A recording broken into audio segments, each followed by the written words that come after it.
ఉధృత మరోసారి బయటపడింది. అనకాపల్లిలోని ఉన్న 2 కమ్యూనిటీలకు సంబంధించి కాకుండా భిన్నంగా మరొక కమ్యూనిటీకి సంబంధించిన అభ్యర్థిని ఇక్కడ ఎంపీ అభ్యర్థిగా నింపారు. చింతల పార్థసారథి, పెద్దగా పరిచయం అవసరం లేని పేరు. ఈయన ప్రస్తుతం అనకాపల్లి పార్లమెంట్ సెగ్మెంట్ నుంచి ఎంపీ అభ్యర్థిగా పోటీ చేస్తున్నారు. చాలామంది వరకు తెలియదు. మీ కుటుంబ నేపథ్యం ఏంటంటే మీ ఇంట్లో ఉన్న వాళ్ళ పేర్లు కూడా ఒక భారత జాతికి ఉద్ధరించిన వారందరి పేర్లు ఉంటాయి. ఎట్లా మీ కుటుంబ నేపథ్యం ఏంటి? మా ఫాదరు గోపయ్య గారు, ఆయన స్వాతంత్ర సమరయోధులు ఆయన. సో ఆయనకి చాలా అవగాహన ఉండేది. ఆయన చదువుకోలేదు, ఒక ఆర్డినరీ రైతు కుటుంబం, కానీ సామాజిక పరిస్థితులు, రాజకీయ పరిస్థితుల మీద చాలా అవగాహన. మా అన్నయ్య, ఒక అన్నయ్యకి ఆంధ్రకేసరి అని పేరు. అలానే నాకు ఒరిజినల్గా పెట్టిన పేరు కూడా నాకు సుభాష్ చంద్రబోస్ అని, తర్వాత దాన్ని శాశ్వత పార్థసారథి అని చెప్పని పెట్టారు.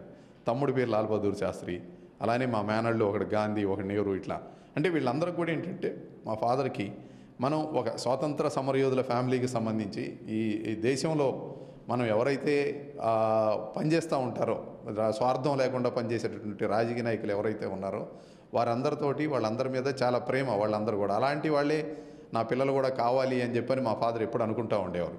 సో ఆ విధంగా చూస్తే న్యాచురల్గా సమాజ సేవకు సంబంధించి మనం ఒక ఎలాంటి నిస్వార్థంతో కూడినటువంటి రాజకీయం చేయాలి అనేటువంటి అనుబంధం నాకు ఖచ్చితంగా ఏర్పడింది. అయితే ప్రధానంగా ఇక్కడ అనకాపల్లి ఎంపీగా మీకు ఒక అవకాశం ఇచ్చారు. అయితే మీరు ఈ ప్రాంతవాసి కాదు, ఇక్కడ సమస్యల మీద మీకు అవగాహన లేదు అంటున్న వారికి మీరు చెప్పే సమాధానం ఏంటి? నేను వాళ్ళందరికీ ఒకటే విషయం చెబుతాను. నేను అనకాపల్లి ప్రాంతంలో, నేను విశాఖపట్నం ఆంధ్ర యూనివర్సిటీలో వచ్చిన దగ్గర నుంచి కూడాను నాకు ఇక్కడ మాడుగుల నియోజకవర్గంలో ఉన్నటువంటి మా కొంతమంది మిత్రులతో కలిపి మేము 1985 నుంచి ఇక్కడ ఈ ప్రాంతంలో కొన్ని భూములు కొనుక్కొని సహజంగా రైతు కుటుంబం నుంచి వచ్చాం కాబట్టి అక్కడ పామాయిల్ సాగు చేస్తున్నాం, ఒక డైరీ ఎస్టాబ్లిష్ చేసుకున్నాం. మా మిత్రులు మేమందరం కలిపి కూడాను ఈ ప్రాంతంలో ఉన్నటువంటి కంప్లీట్ అనకాపల్లి పార్లమెంటు, విశాఖపట్నం, విజయనగరం ఈ ప్రాంతాల మీద నాకు పూర్తి అవగాహన ఉంది. నేను ఇక్కడ యూనివర్సిటీలో ఉన్న తర్వాత మళ్ళీ ఇక్కడే వైజాగ్లోనే మళ్ళీ నా ఫస్ట్ పోస్టింగ్ అయింది. అప్పుడు 6 సంవత్సరాలు ఇక్కడే పనిచేశాను. పనిచేస్తున్న కాలంలో ఇక్కడ ఉన్నటువంటి సమస్యలని తెలుసు. నా భార్య కూడాను ఈ ప్రాంతానికి సంబంధించిన వ్యక్తే, విశాఖపట్నం ప్రాంతానికి సంబంధించిన వ్యక్తే. ముఖ్యంగా మీరు నామినేషన్ వేయడం దగ్గర నుంచి కూడా మీదైన ఒక శైలిని చూపించారు. అంటే నిరాడంబరంగా వెళ్ళి ఒక బస్సులో వెళ్ళి నామినేషన్ వేయడం. అదేవిధంగా ప్రచారం ఏ విధంగా ఉండబోతోంది? ఈ 7 నియోజకవర్గాల్లో జనసేనకు ఆదరణ ఎంతవరకు కనిపిస్తూ ఉంది?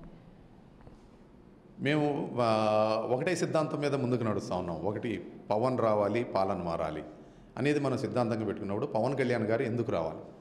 పవన్ కళ్యాణ్ గారు ఆ 2 పార్టీలకి భిన్నంగా ఉన్నారు కాబట్టి, ఆ 2 పార్టీల అధినేతలు జగన్మోహన్ రెడ్డి తీసుకోండి, అలానే చంద్రబాబు నాయుడు తీసుకోండి, వాళ్ళిద్దరూ అవినీతిలో, జగన్మోహన్ రెడ్డి గారి మీద ఒక 42,000 కోట్ల అవినీతి కేసులు నడుస్తున్నాయి. చంద్రబాబు నాయుడు గారి మీద ఇంతవరకు కేసులు రిజిస్టర్ కానప్పటికీ కూడాను ప్రజల్లో మాత్రం వారి అవినీతికి సంబంధించి దాదాపు 1,00,000 కోట్ల అవినీతి అనేది ప్రజల్లో చాలా ముందుకు వెళ్ళిపోయింది అది. సో ఇలాంటప్పుడు మనం ఒక పవన్ కళ్యాణ్ గారు జనసేన పార్టీలో ఉన్నప్పుడు మనం ఒక మార్పుతో కూడిన రాజకీయం చేయాలనుకున్నప్పుడు డబ్బుల నుంచి, అవినీతి నుంచి మనకున్న ఈ రాజకీయ వ్యవస్థని మనం ప్రొటెక్ట్ చేసుకోగలిగినప్పుడే మనం ఒక నీతివంతమైన పాలన అందించగలం. పవన్ కళ్యాణ్ గారి యొక్క సిద్ధాంతాలు చెప్పండి, ఆయన ఎందుకోసం వచ్చాడో చెప్పండి, మన మేనిఫెస్టోలో ఏ అంశాలు చెప్పామో చెప్పండి. అవి చెప్పినప్పుడు మనం గ్రాస్ రూట్ లెవెల్లో డైరెక్ట్గా మన ఓటర్ దగ్గరికి మన సిద్ధాంతాలని, పవన్ కళ్యాణ్ గారి వ్యక్తిత్వాన్ని, మేనిఫెస్టో అంశాలని తీసుకెళ్ళగలిగినప్పుడు మిగతా పార్టీలాగా మూటలు తీసుకుపోయి కారుల్లో డబ్బులు పంపించి, లేకపోతే ఇక్కడ ఉన్నటువంటి ఒక విశాఖ డైరీకి సంబంధించిన వ్యక్తి ఇక్కడ ఎంపీగా నిలబడ్డారు. వారందరూ కూడాను ఆల్రెడీ వాళ్ళకు ఉన్నటువంటి పాల కేంద్రాల ద్వారా డబ్బు పంపిణీ చేసుకోవడానికి ఏర్పాట్లు చేసుకున్నారు. మేము డబ్బుతో కూడిన రాజకీయం చెయ్యం. మేము ఒకటే మార్పు కోసం మేము రాజకీయం చేస్తామని చెప్తున్నాం. దాన్ని ప్రజలు గమనించారు. ప్రజలు ఆశీర్వదిస్తే వాళ్ళందరూ ఎన్ని డబ్బులు ఇచ్చినా కానీ ప్రజలు జనసేన పార్టీకే మద్దతు ఇస్తారు. 3 దశాబ్దాలుగా తనకు విశాఖ ప్రాంతంతో అనుబంధం ఉంది. సమాజంలో మార్పు రావాలంటే ఇటువంటి పారదర్శకమైన పాలనే కావాలి, ప్రజలందరికీ మేలు జరగాలంటే ఖచ్చితంగా పవన్ పాలన కావాలి అంటున్నారు చింతల పార్థసారథి. విజువల్ ఇమ్రాన్తో కలిసి ఆశా 19 కోసం విశాఖ జిల్లా అనకాపల్లి నుంచి. Please subscribe New Waves.